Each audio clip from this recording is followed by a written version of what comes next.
자, 그러면 우리가 부정어가 형태를 이제 배웠는데, 우리가 지금까지는 이제 능동태와 중간태만 배웠잖아요. 근데 부정어가 형태에는 수동태 형태도 있잖아요. 그래서 따로 형태가. 그래서 우리가 그 부분을 한번 공부해 보려고 하는데요. 여러분, 부정어고 수동태는 부정어고 능동태, 중간태와 어간이 바뀔 수도 있다는 특징도 있고, 또 하나는 접사가 항상 테타 엡실론이 붙는다라는 특징도 있다는 것 여러분 기억하면서 우선 한번 형태를 따라 읽어보도록 하겠습니다. 자, 한번 읽어보겠습니다. 리테띠, 리테띠, 리테또, 리테또, 리테떼, 리테떼, 리테또산, 리테또산.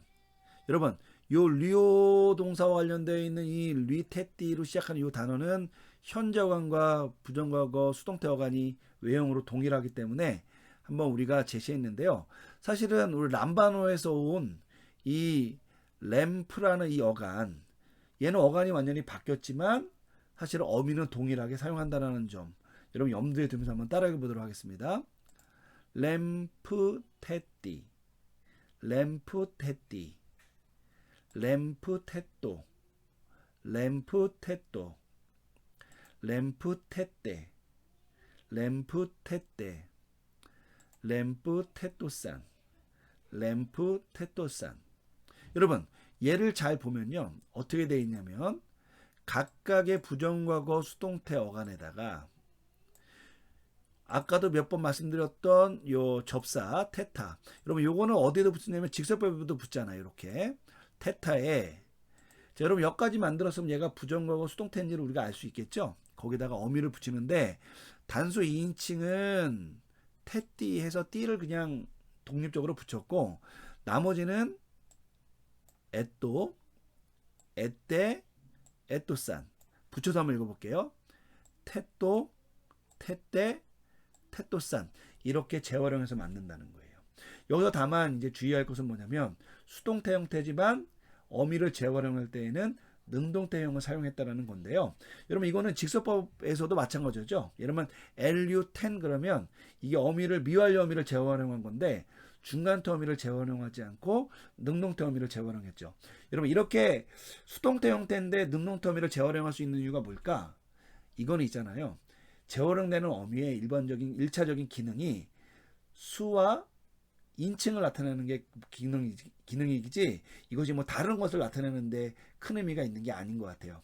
그래서 이미 어간 형태가 중간태 형태와 수동태 어간 형태가 다르잖아요. 부정과거에서. 그러니까 굳이 부정과거 수동태 형태를 만들 때 어려운 길고 어려운 중간태 어미를 재활용하기보다는 혹은 수동태 어미를 재활용하기보다는 조금 간단하고 짧은 능동태 어미를 재활용했다. 뭐 그 정도로 이해하시면 큰 무리가 없을 것 같습니다. 여하튼 우리가 이렇게 크게 보자면은 이렇게 부정과거 형태의 능동태, 중간태, 수동태 이렇게 명령법 형태를 우리가 한번 만들어 볼 수 있는데요. 여러분 한 가지 질문이 있어요. 그게 뭐냐면 그러면은 제 2부정과거 수동태 형태는 수동태 명령법 형태는 어떻게 되느냐라는 것이죠. 여러분 우리가 직설법에서도 제 2부정과거 수동태 직설법 형태가 있었는데 여러분 기억이 나시는지 모르겠어요. 예를 들면 대표적인 동사가 뭐냐면 그라포 동사가 2부정과거 형태가 되면 그라페가 됐어요. 근데 이거 왜 2부정과거냐? 어간은 그라프 똑같은데 그 이유는 어떠한 이유에서인지 모르겠는데 접사 테타가 탈락을 해서 얘가 접사가 없다는 이유로 우리가 이것을 제2부정과거 수동태 형태라고 부르는 거거든요. 사실 우리가 그런 관점에서 우리가 이해해 보면은 미래는 항상 시그마가 붙잖아요. 그러니까 미래에서는 1미래, 2미래가 없었어요. 근데 부정과거 능동태 중간태에서는 예를 들면은 어간이 바뀌면은 우리가 시그마 알파를 안 넣었잖아요. 그리고 이제 어간이 현재 형태랑 외형적으로 동일한 경우에는 구분해 주려고 시그마 알파를 집어넣었잖아요. 근데 이것을 어간이 바뀌었다라는 관점에서가 아니라 접사가 있느냐 없느냐의 관점에서 보면 2부정과거는 접사가 없고 1부정과거는 접사가 있는 거죠.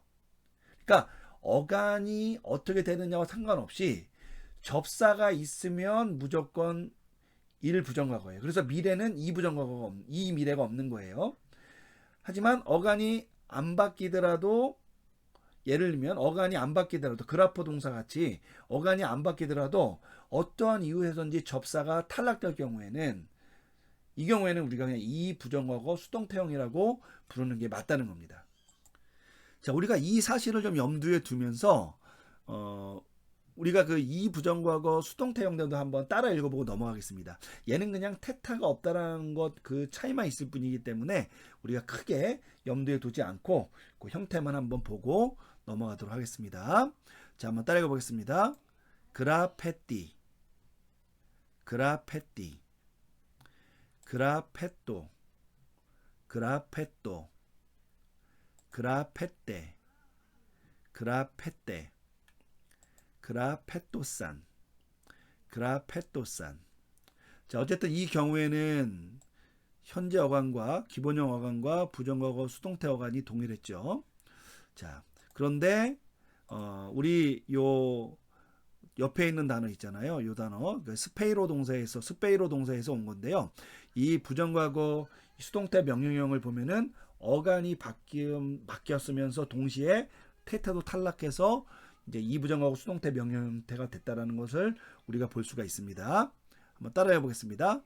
스파레띠, 스파레띠, 스파레토, 스파레토, 스파레떼, 스파레떼, 스파레토산, 스파레토산. 여러분, 그러니까 실제로 부정과거 수동태 같은 경우에는 어간이 바뀌었느냐 안 바뀌었느냐를 기준으로 하는 것이 아니라 1이냐 2를 구분할 때 그것이 테타가 있느냐 없느냐로 구분한다는 점 여러분 꼭 기억해 놓으시면 좋을 것 같습니다. 자, 그러면 우리가 우선은 이 형태 부분을 좀 마치기 전에 그래도 우리가 이 비질서법인 경우에는 동사의 형태가 현재 부정과거 완료 형태가 있다고 얘기했잖아요. 그래서 우리가 비록 완료 명령법 형태가 자주 사용되지는 않고 뭐 우리가 이 완료라는 것이 헬러 어떤 문형에서 그렇게 큰 비중을 차지하지는 않는다 할지라도 물론 중요한 경우에 많이 나오고 나올 때는 항상 중요한 역할을 하지만 뭐 예를 들면 명령법이나 뭐 이런 것들은 그렇게 많이 나오지 않아요. 그럼에도 불구하고 우리가 교재에도 나오지만 또 이것을 문법을 공부하는 거니까 한번 형태를 한번 보고 우리 우선은 이 형태적인 부분을 이제 공부를 마치고 그 다음에 용법 부분으로 한번 넘어가도록 하겠습니다. 자, 우리 한번 그러면 우리 191쪽에 있는 15.1.2.3 완료 능동태 명령법 형태만 한번 공부해 보도록 하겠습니다. 자, 우선은 우리 완료 형태의 어간은 어떻게 된다 그랬죠? 우리 직설법 형태를 한번 읽어보자면 따라 읽어볼까요? 렐리까, 렐리까. 자, 어떻게 만드냐면 완료 어간 위에다가 이거는 이제 현재 형태랑 동일하죠. 어형이 앞에 어간 중복해주고 뒤에 까를 붙여주는 이 형태. 이게 바로 완료 형태입니다. 자, 이렇게 만드는데 완료 명령법은 있잖아요. 그 자체로는 만들 수가 없어요. 이 동사 어간에다가 어떻게 만드냐면은 우선은 여기 보면 나오다시피 우선은 요 밑에 있는 건 어려우니까 여기부터 보면 류요 동사의 완료 분사 형태를 만듭니다. 여러분 우리가 아직 분사 형태는 안 배웠어요. 이건 아마 우리가 거의 후반부에 우리 헬러 문법의 후반부에 배울 테니까 여러분들이 지금 꼭 알아야 되는 건 아니지만 어쨌든 완료 명령법은 완료의 어떤 동사의 완료 분사 형태에다가 우리가 조금 이따 배울 에이미 동사의 명령형을 붙여서 그러니까 예를 들면 이렇게 되는 거죠. 영어로 말하면 비동사 플러스 분사 형태를 가지고 완료 분사 형태를 가지고 명령법을 만든다고 생각하시면 됩니다. 근데 지금은 우리가 이것을 문법적인 것을 아직 다른 것을 다 안 배웠기 때문에 이해할 수는 없을 거예요. 하지만 우리가 나중에 이제 분사 형태도 배우고 했을 때 여러분들이 요 배웠다라는 요 부분을 잘 염두에 두고 한번 책을 펴보고 복습을 해보면 참 좋을 것 같다고 생각합니다. 한번 형태적인 것만 따라 읽어보고 넘어가도록 하겠습니다. 자, 우리 단수 2인칭부터 해보겠습니다. 렐리코스 이스티, 렐리코스 이스티. 다음 렐류코스 에스토. 렐류코스 에스토. 복수 2인칭. 렐류코테스 에스테. 렐류코테스 에스테. 여러분 약간 위에 있는 것과 아래에 있는 형태의 분사 형태가 바뀌는데요. 그러니까 렐류코스는 단수 형태고요. 렐류코테스는 복수 형태이기 때문에 약간 차이가 있습니다. 어쨌든 뭐 그거 한번 염두에 두면서 복수 2인칭 한번 다시 따라 읽어볼게요. 렐류코테스 에스테. 렐류코테스 에스테. 다음 렐류코테스 에스토산. 렐류코테스 에스토산. 자, 우리가 배우지는 않은 거지만 여러분 이런 형태로 완료 능동태 명령법 형태가 만들어진다는 것까지 여러분 기억하시면 좋을 것 같고요. 완료는 어떻게 분해야 하느냐? 예를 들면 류에 그렇게 되면 류어 동사 기본형을 쓰시고요. 어미나 이런 거를 어간과 어미를 보고 현재 능동태 명령법 단수 2인칭 이렇게 분해하시면 큰 어려움이 없습니다. 추가적으로 우리 동사 중에서 디포넌트 동사 있지 않습니까? 디포넌트 동사를 명령법으로 만들 때에도 우리가 크게 헷갈릴 거 없이요. 그냥 그 각 어간이 디포넌트면 명령법에서도 디포넌트 어미를 붙여서 만들고 이해하면 된다. 여러분 그렇게까지만 이해하시면은 명령법은 크게 어용적으로 어려움이 없다고 생각됩니다.